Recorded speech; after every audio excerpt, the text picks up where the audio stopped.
आज हम बात करने वाले हैं और पूरी और सही जानकारी देने वाले हैं रिकूल डी कैप्सूल के बारे में। आज हम जानेंगे इसके उपयोग और फायदे, साइड इफ़ेक्ट, कैसे इसको इस्तेमाल किया जाता है, किस प्रॉब्लम में इसको यूज़ किया जाता है, कितने इसके फ़ायदे होते हैं, दवा ये कैसे काम करती है, सुरक्षा संबंधी जितनी सलाहें वो हम आपको देंगे, खुराक भूलने पर क्या किया जाता है, सभी विकल्प हम आपको बताएंगे और ख़ास टिप्स इस कैप्सूल से जुड़े हम आपको बताएंगे। तो आइए सबसे पहले जान लेते हैं इस कैप्सूल में यूज़ होने वाले साल्ट कंपोजिशन के बारे में। तो इसके अंदर डोम्पेरिडन 30 मिलीग्राम और रेबेप्रोजोल 20 मिलीग्राम होता है। इसको एलेम्बिक फार्मास्यूटिकल्स लिमिटेड द्वारा बनाया जाता है, जो कि अपने आप में एक बहुत ही अच्छा ब्रांड है। जानकारी देने से पहले हम आपको बता दें कि हम अपने चैनल पर इस दवाई की जानकारी देने के लिए किसी कंपनी या ब्रांड से कोई प्रमोशन चार्ज या पैसा नहीं लिया है। हम फ्री ऑफ कॉस्ट अपने चैनल पर सभी तरीके की दवाइयों की पूरी और सही जानकारी आपके लिए लेकर आते रहते हैं। तो आइए विवरण से जान लेते हैं रिकूल डी कैप्सूल के बारे में। रिकूल डी कैप्सूल एसआर एक कॉम्बिनेशन दवा है जिसका इस्तेमाल अपच के लक्षणों जैसे हार्टबर्न, पेट में दर्द या जलन जैसे लक्षणों में राहत देकर गैस्ट्रोसोफेगल रिफ्लक्स डिजीज, एसिड रिफ्लक्स और पेप्टिक अल्सर डिजीज का इलाज करने के लिए किया जाता है। यह एसिड को भी बेअसर करता है और पेट की परेशानी को कम करने के लिए गैस को आसानी से पास होने में मदद करता है। रिकूल डी कैप्सूल एसआर को डॉक्टर द्वारा सलाह दी गई खुराक और अवधि के अनुसार बिना भोजन के लिया जाता है, यानी कि खाली पेट लिया जाता है।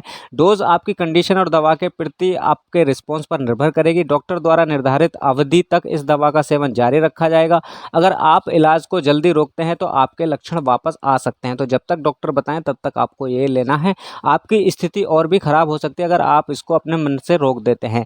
अपनी हेल्थ केयर टीम को अन्य सभी दवाओं के बारे में भी बताएं, अपने डॉक्टर को बताएं। अगर आप कोई और दवाई पहले से ले रहे हैं तो इस कैप्सूल को यूज़ करने से पहले अपने डॉक्टर को जरूर बताएं, क्योंकि वो दवाएं इस दवा को प्रभावित या इससे प्रभावित हो सकती हैं।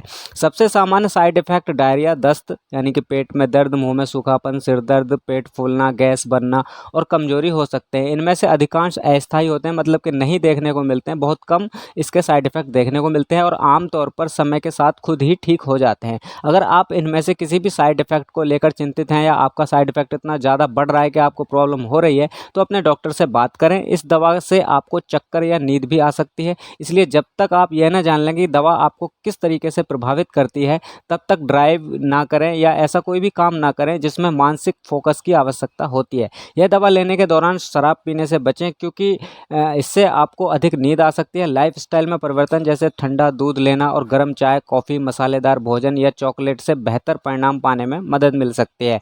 अगर आप किडनी या लीवर की बीमारी से पीड़ित हैं तो इस दवा का सेवन शुरू करने से पहले अपने डॉक्टर को सूचित करें।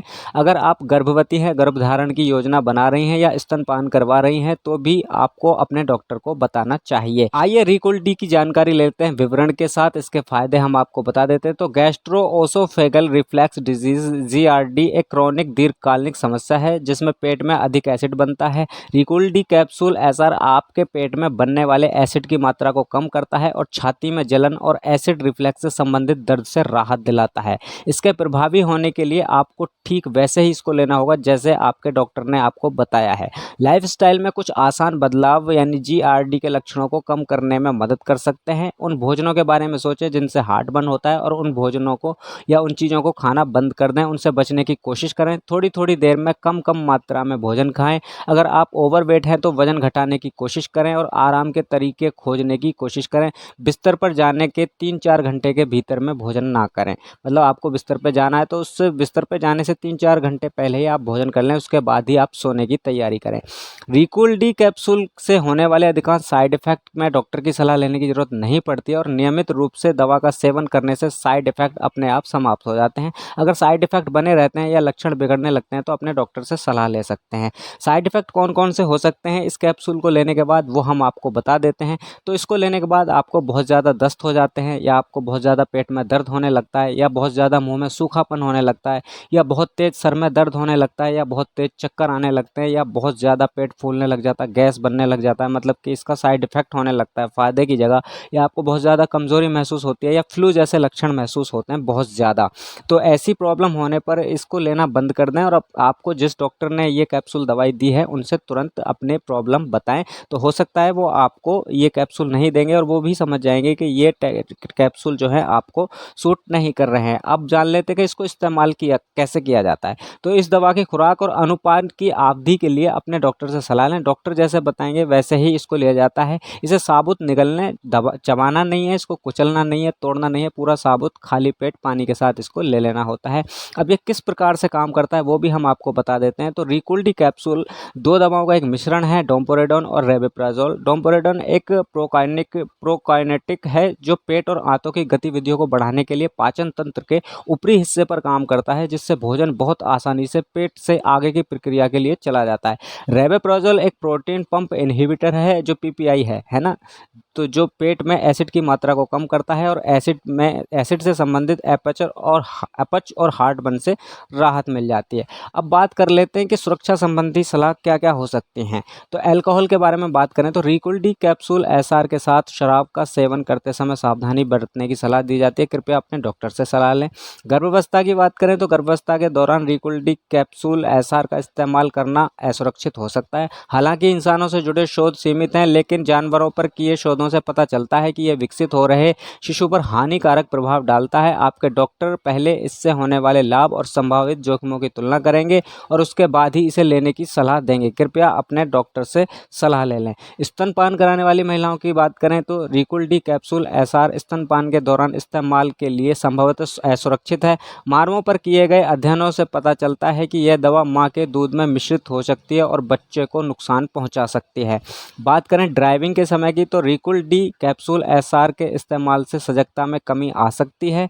आपको हल्की बेहोशी हो सकती है, आपकी दृष्टि प्रभावित हो सकती है या आपको नींद और चक्कर आने की शिकायत हो सकती है। इन लक्षणों के महसूस होने पर आप वाहन ना चलाएं और इस रिकुल्डी कैप्सूल को लेने के बाद आप वाहन ना चलाएं, ड्राइविंग ना करें। किडनी से जुड़े लोगों की बात करें तो किडनी की बीमारियों से पीड़ित मरीजों में रिकुल्डी कैप्सूल एसआर का इस्तेमाल सावधानी के साथ किया जाना चाहिए। रिकुल्डी कैप्सूल एसआर की खुराक में बदलाव की आवश्यकता हो सकती है। कृपया अपने डॉक्टर से सलाह लें। लीवर से जुड़े रोगियों की बात करें तो लीवर की बीमारियों से पीड़ित मरीजों में रिकुल्डी कैप्सूल एसआर का इस्तेमाल सावधानी से किया जाना चाहिए। रिकुल्डी कैप्सूल एसआर की खुराक में बदलाव की आवश्यकता हो सकती है। कृपया अपने डॉक्टर से सलाह लें। मध्यम व गंभीर लीवर संबंधित रोग से पीड़ित मरीजों के लिए रिकुल्डी कैप्सूल एसआर का इस्तेमाल संभवतः असुरक्षित है। अगर आप रिकुल्डी कैप्सूल एसआर लेना भूल जाए तो क्या करना चाहिए वो हम आपको बता देते हैं। अगर आप रिकुल्डी कैप्सूल एसआर निर्धारित समय पर लेना भूल गए हैं तो जितनी जल्दी हो सके इसे ले लें। हालांकि अगर अगली खुराक का समय हो गया है तो छूटी हुई खुराक को भूल जाएं, उसको छोड़ दें और नियमित समय पर अगली खुराक लें। खुराक को कभी भी डबल अवधि में ना लें। आइए अब रिकुल्डी कैप्सूल से जुड़े कुछ खास टिप्स हम आपको दे देते हैं। तो एसिडिटी और हार्टबर्न के इलाज के लिए रिकुल्डी कैप्सूल एसआर लेने की सलाह दी जाती है। विशेष रूप से सुबह के समय खाने के 1 घंटे पहले इसको लिया जाता है। यह असंवेदनशील दवा और लंबे समय के लिए राहत प्रदान करता है। अपने चिकित्सक को सूचित करें यदि आपको पानी जैसा दस्त, बुखार या पेट में दर्द होता हो जो दूर नहीं होता है। इसके लिए आप अपने डॉक्टर को बता दें। 14 दिनों तक लेने के बाद अगर आपको बेहतर महसूस नहीं हो रहा है क्योंकि आप किसी और समस्या से पीड़ित हो रहे हैं तो ध्यान देने की जरूरत है और अपने डॉक्टर को जरूर बता दें। लंबे समय तक इसका इस्तेमाल करने से हड्डियों के कमजोर होने और मैग्नीशियम जैसे खनिजों की कमी का कारण बन सकता है। ये डॉक्टर ने जितने कैल्शियम और मैग्नीशियम या उसके सप्लीमेंट लेने की सलाह दी है उसका पर्याप्त मात्रा में सेवन करें। हम अपने चैनल पर आप सभी के लिए दवाइयों से जुड़ी पूरी और सही जानकारी लेकर आते रहते हैं। आप भी चाहते हैं दवाइयों से जुड़ी ऐसी ही पूरी और सही जानकारी पाना तो यार हमारे चैनल को सब्सक्राइब करके जरूर जाना। हम आपसे बहुत ही जल्दी मिलेंगे एक और नई दवाई की नई जानकारी के साथ। Thank you so much.